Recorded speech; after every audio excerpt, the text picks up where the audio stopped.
Imagine getting a golden ticket to perform a full physical exam on a group of cute girls. Sounds crazy, right? Well, it's the annual guild checkup day. But because Tachibana was the absolute last person to get checked, the official doctor already packed up and moved on to the next town. Just then, the nurse realizes she's holding an outdated roster. There are still 4 people left to examine. To make matters worse, the doctor doesn't have a cell phone, so there's literally no way to call him back. In a panic, the nurse begs Tachibana to disguise himself as the doctor. She gives him a full makeover, assuring him not to stress out. After all, the remaining patients are just a bunch of teenagers, so it's not like they have any serious medical issues. Suddenly, a terrifying thought crosses Tachibana's mind. Come in! Hi, we're here for our checkups. Yep, his worst fear is confirmed. It's his own 4 deadweight teammates. With no way out, Tachibana has to fake it till he makes it, but his hands are shaking so badly he can barely function. Luckily, the helpful nurse steps in and practically carries him through the basic checkup. Then comes the measurement phase. Bust, waist, hips, the whole deal. The nurse handles it like a pro, and Tachibana finally sits down, trying to catch his breath. Tachibana-san, her chest measurement is 110? Wait, 110? Hey, lower your voice. 70 is actually 110. Finally, it's time for the stethoscope check. There is zero escaping this one. Tachibana takes a deep breath and mutters, "Please take off your top." Then, internally screaming with guilt, he whispers to the nurse, Nurse? Could you maybe go open the front door, please?" Even though Tachibana didn't want this gig at first, right now, he is experiencing a total system overload. Is this really happening? Is this my life now? With trembling hands, he inches toward a pair of world-class, Super Bowl-worthy assets. He knows if the girl's overprotective tailing butlers catch him doing this, he won't just be fired. He'll be turned into literal dust. Because it's his first time playing doctor, Tachibana places the stethoscope completely in the wrong spot. Thankfully, the nurse gives him a subtle hint, and he survives baby-faced Nana's checkup without getting murdered. With one under his belt, checking Coco goes way smoother.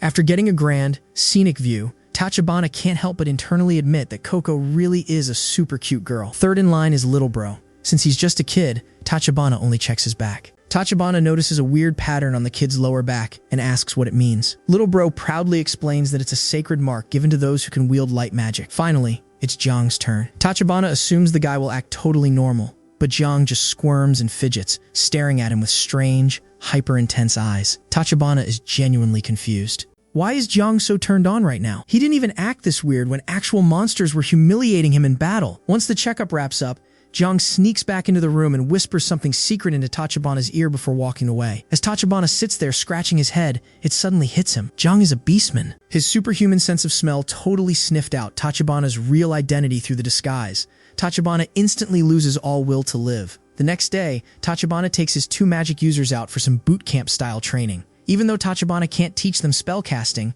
he can definitely grind their physical stamina. But Little Bro is not thrilled about Tachibana being their coach. Compared to the pure and innocent vibe of Nana and Jiang, Tachibana and Coco look like the ultimate villain duo. While warming up, Tachibana and Coco start throwing hilarious shade at each other. Coco then offers to help stretch Little Bro, but instead of helping, he uses the opportunity to lock the kid onto his back like a human backpack. Coco threatens that if Little Bro doesn't apologize, he's going to carry him around town like a parade float. But before Coco can even take 2 steps, both of them collapse onto the dirt.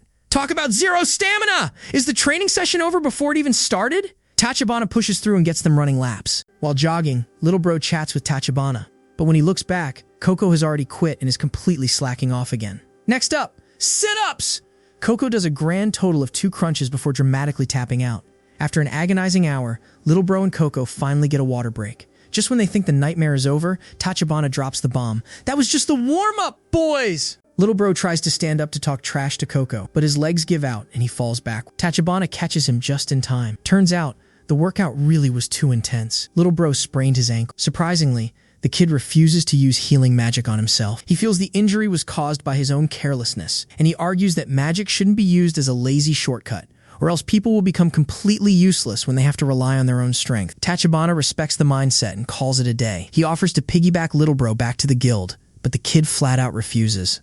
He claims a boy and a girl shouldn't have physical contact like that, and he doesn't want Tachibana getting any weird ideas. Left with no choice, Coco steps up to carry Little Bro home. Tachibana watches them bond like true brothers and feels like a proud dad. But they don't get very far before Coco's stamina hits absolute rock bottom again, and he plops straight onto the ground. Wait, what? Hearing Coco say he needs a 10-minute nap just to walk a few steps, Little bro suffers a complete mental breakdown and instantly uses magic to heal his own ankle. Later on, to avoid getting physically flattened by a raging Nana going wild, Tachibana pretends to be critically injured. But his plan backfires completely when Nana decides to give him some intensely close, skin-to-skin medical treatment instead. Tachibana takes Jiang and Nana out for their own training session. By the time they wrap up, all three of them look like zombies. However, because these two actually listen to instructions, the workout goes surprisingly well. Tachibana still has to stay on high alert, though.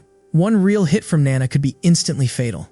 Purely in terms of raw physical strength, Nana already hits harder than your average max-level warrior. The main problem is that she over-relies on her rage skill in combat. If teammates are nearby, her going berserk could easily wipe out the entire squad formation. Tachibana advises her to hold back and avoid using rage whenever possible. Seeing Nana running low on energy, Jiang immediately offers to let her bite him for a quick blood fix.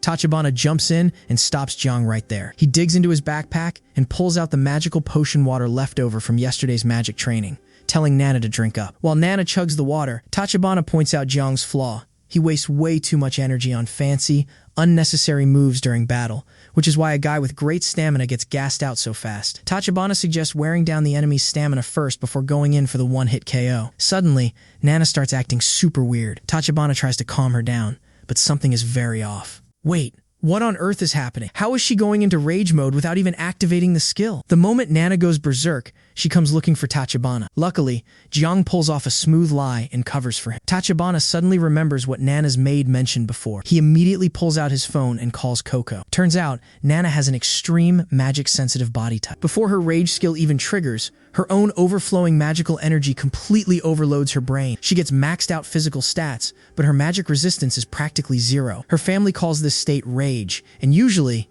it doesn't last very long. Tachibana peeks out from his hiding spot and sees Nana messing around with Jiang. The heavy, intense physical impacts between them almost make Tachibana's jaw drop. Jiang is on the verge of breaking and giving up Tachibana's hiding spot. Remembering his past traumatic beatings, Tachibana decides it's time to run for his life. Coco chimes in over the phone and suggests that Tachibana should pretend to be beaten half to death. If Nana sees him covered in injuries, she might snap out of it and calm down. No time to waste. It's go time! Seeing a bloodied and broken Tachibana, both girls panic. Nana lovingly rushes over to tend to his wounds, diving right into a super intimate, hands-on healing session.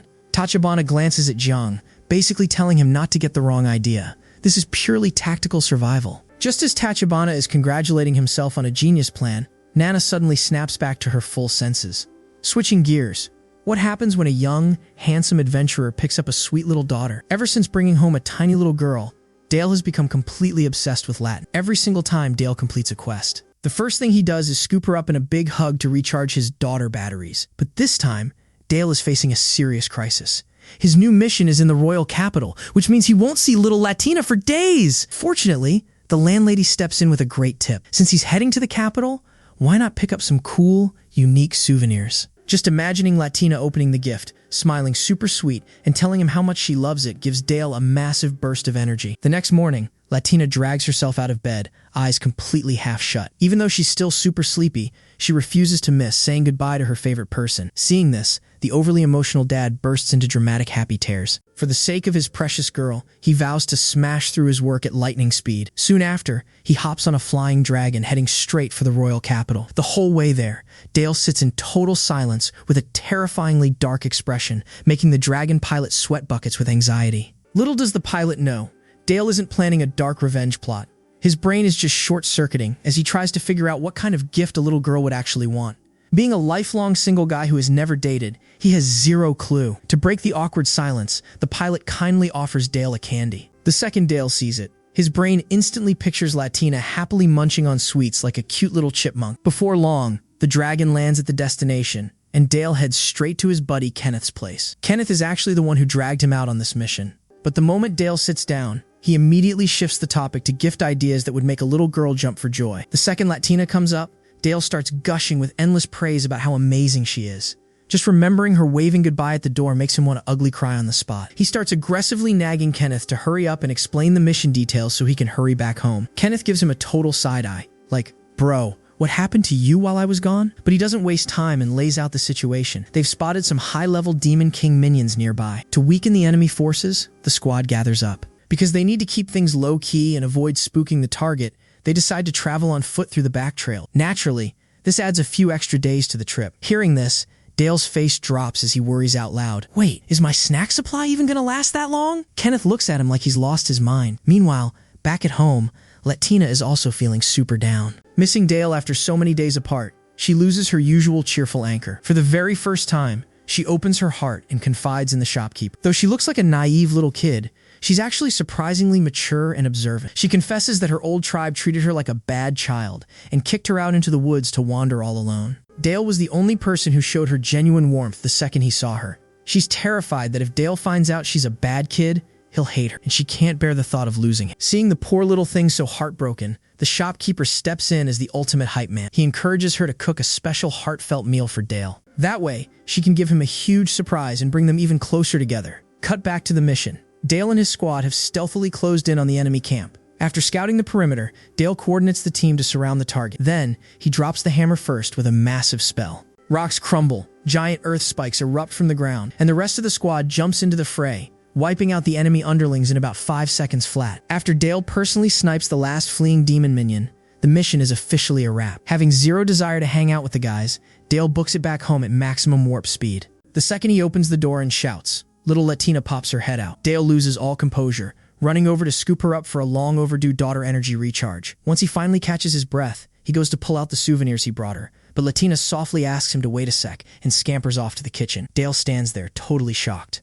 Wait, did my sweet girl just cook for me? I would literally destroy the entire demon race for this girl. The landlady chuckles and tells him to calm down, explaining how hard Latina has been working while he was away. Right on cue, the little girl carefully carries out a home-cooked meal she made all by herself. Now, what did a sweet 7-year-old girl ever do wrong to get dragged by her hair and verbally abused by her teacher? Even though Latina looks like a tiny toddler, she's actually 7 years old now, which means today is her big first day of school. Before she leaves, Dale acts like a total heartbroken mess, weeping over the fact that his baby girl is leaving his side and that he won't be there to watch every second of her school day. Stepping away from her overly clingy dad, little Latina meets up with her best friend Chloe to walk to academy together. But being a demon race child in a human school is bound to draw some weird looks. Sure enough, while Latina is happily greeting her classmates, a girl named Thea walks up to her. Thankfully, Thea doesn't mean any harm. She's just super curious about Latina's little demon horns. Before they can chat more, the teacher walks in and shuts down the conversation. But right off the bat, this teacher gives off massive bad vibes. During class, her eyes catch a glimpse of the hidden demon horns poking out from behind Latina's hair ribbon.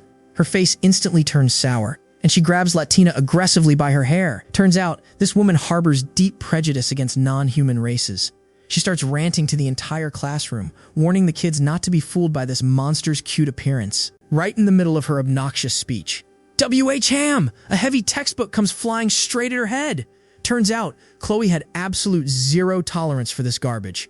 The rest of Latina's squad exchange glances, slam their hands on their desks, and flip their tables over in protest. The rest of the kids in class follow their lead, creating total chaos and forcing the teacher to stop her mean tirade. Eventually, the angry students drag the awful teacher out of the room, but Latina just stands there, her eyes completely hollow, all her usual bright sunshine gone. That evening, the poor little girl walks back to the tavern looking utterly defeated. She doesn't even hit the shopkeeper with her usual cute, "I'm home" greeting. Instead, she walks straight to her room in total silence. She unties her hair ribbon in front of the mirror, remembering the ice magic Dale taught her earlier. Without a second thought, she casts the freeze spell on her own demon horn. With a sharp, agonizing pull, she snaps her own horn right off, collapsing onto the floor in a pool of blood. When night falls, Dale rushes back home, expecting a warm welcome. Instead, his heart shatters into a million pieces when he finds his absolute world lying in a hospital bed. Sensing Dale's presence, little Latina finally lets her composure crumble and cries her eyes out. She sobbing asks why she had to be born a demon,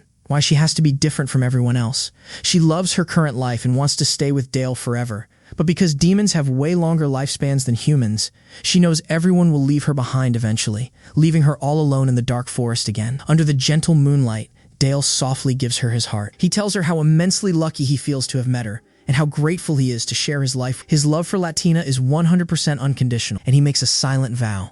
Nobody gets to mess with his daughter. Nobody. That includes the corrupt academy priest teacher. Using his high-level connections and information network, Dale corners the school principal and forces him to fire the teacher on the spot. Turns out, this wasn't even her first time pulling this discriminatory garbage. She was supposed to get kicked out of the teaching profession long ago, but she used shady connections to transfer to this school instead. If a scandal like this got leaked to the public, The principal's career would be completely toast too. Just like that, the awful teacher is permanently fired. Her priest status is completely revoked, and she gets blacklisted from ever stepping foot in an academy again. Meanwhile, back at home, little Latina's wounds are fully healed, and she's finally discharged from the hospital, ready to live happily ever after with her favorite dad.